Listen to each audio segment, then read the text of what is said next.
সাধারণ মানুষের উন্নত চিকিৎসা পরিষেবা নিশ্চিত করতে ফের জনস্বার্থে ইস্যুতে সক্রিয় ভূমিকা নিলেন শামশেরগঞ্জ বিধানসভার বিজেপির বিজিত প্রার্থী তথা দলের লড়াকু নেতা ষষ্ঠীচরণ ঘোষ।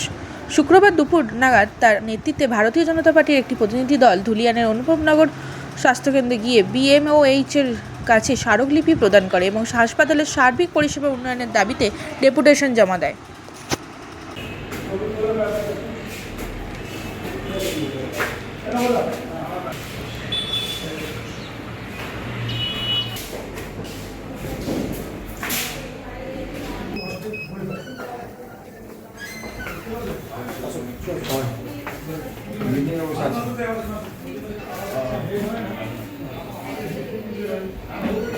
মিউনিসিপ্যালিটির স্টাফ তো সবাইকে এখন ওরাও ডিস্টার্ব হয়ে আছে, বাচ্চা হয়ে গেছে না, কমিশনাররা ভয়ে টাকা পয়সা দেওয়ার ভয়ে দুর্নীতির ভয়ে কেউ যায় না। হাসপাতালের পরিষেবা যাতে সুষ্ঠুভাবে চলে তার জন্য আমরা এখানে বিএমওএইচের সঙ্গে কথাবার্তা বললাম ডেপুটেশনের মাধ্যমে এবং একটি স্মারকলিপি ওখানে প্রদান করলাম।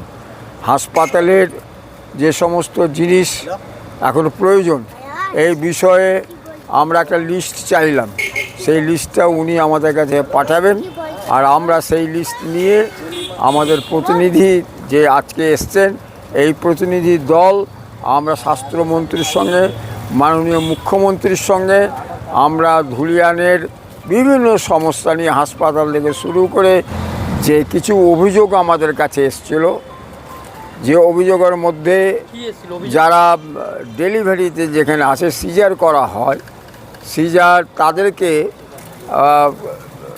প্রাথমিক চিকিৎসা না করে প্রথম থেকেই এদেরকে অন্যত্র পাঠিয়ে দেয়, অন্য হাসপাতালে পাঠিয়ে দেয় জঙ্গিপুর কিংবা বহরমপুর পাঠিয়ে দেয়। এখানে প্রাথমিকভাবে যেগুলো চিকিৎসা হওয়ার দরকার আছে সেদিকে তাদের লক্ষ্য না রাখে আসা মাত্র তাদেরকে অন্য জায়গায় পাঠায়। এইগুলো আমরা প্রতিবাদ করেছি যে না, আগে আপনাকে এখানে চেষ্টা চরিত্র করে এখানে দেখতে হবে, যে রুগীকে পাঠানোর দরকার আছে তাকে পাঠাবেন। সব রুগীকে যদি আপনি রেফার করে দেন এইভাবে চলতে গেলে হাসপাতাল থাকা না থাকা সমান।